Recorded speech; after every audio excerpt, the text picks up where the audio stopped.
Alright, here's some more Call of Duty Modern Warfare 2019 gameplay. TDM 10v10. The lobby isn't quite full, but I think it will fill up later.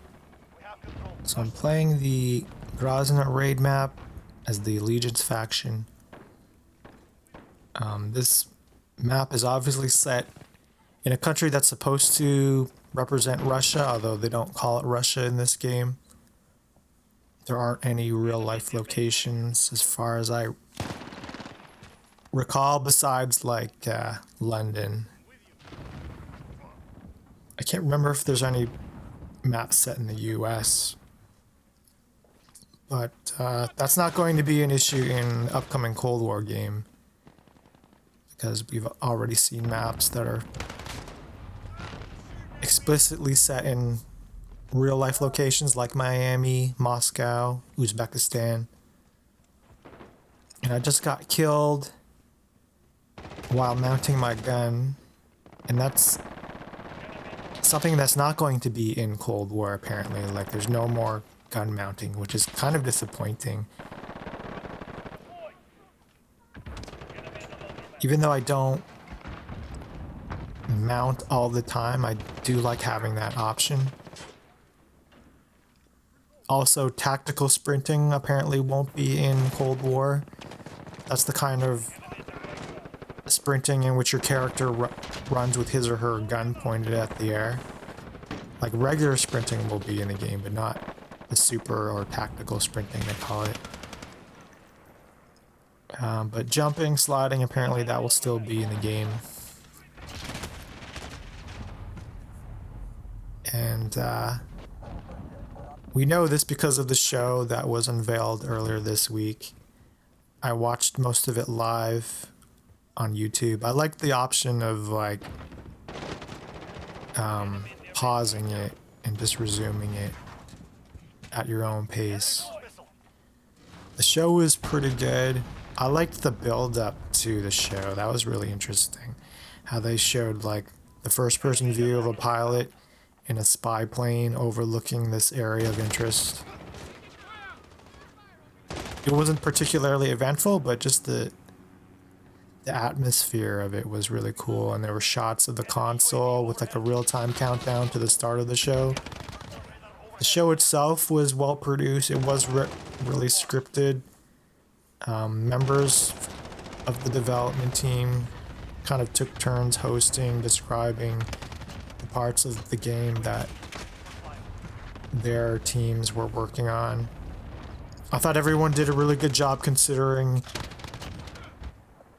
presentations would not be their primary job. Going back to real life locations, I'm sure real events will be depicted in some way. Obviously the Vietnam War will probably be in the campaign and probably in multiplayer mode.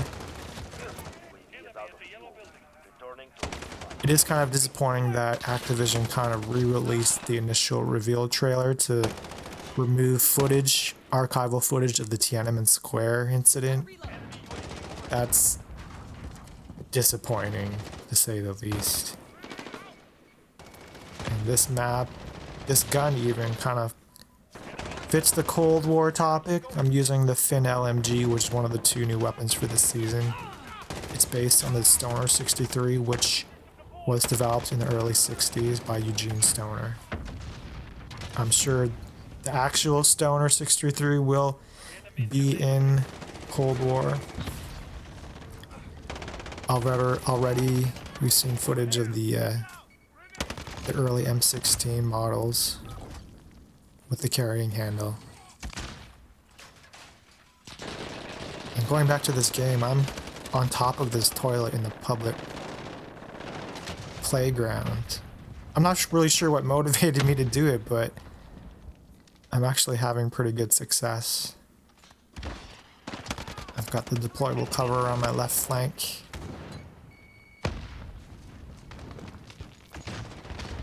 So this type of playstyle, I don't know if it'll work in Cold War because it seems like they're kind of, I would say kind of discouraging camping, although you could argue that I'm not really camping in the classic sense because I am totally exposed. But the way Ghost is going to work in Cold War is that it will be most effective while you're on the move. So if you're standing still in a corner, then you'll still be spotted. But probably the two main differentiating factors between Cold War and this game is one, the use of score streaks instead of kill streaks, and two, the wildcard system. So the way score streaks work, apparently they won't reset upon your death, and I think that's to help lower skill players have a chance to earn score streak rewards, but I would imagine that certainly dying would penalize or hinder your progress toward those rewards.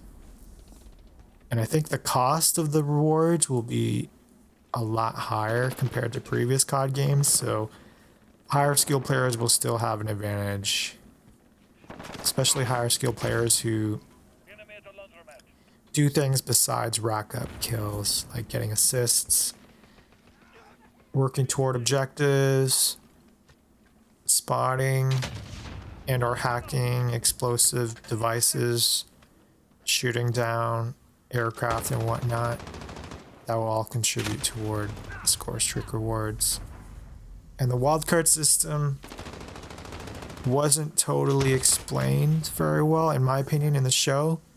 There were some questions that I had, but after watching some videos by people who were invited to take part in the closed access event, it's more clear.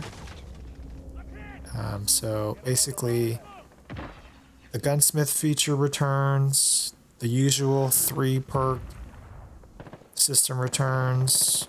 Every class will have a primary weapon, secondary weapon, 1 piece of lethal equipment, 1 piece of tactical equipment. But the real wrinkle in the system will be the addition of 1 of 4 possible wild cards. So 1 wild card will allow you to carry 2 primary class weapons or even 2 secondary class weapons. The second type of wild card will allow you to choose 3 additional perks, 1 perk from each tier, so you'll have 6 total perks, 2 from each tier.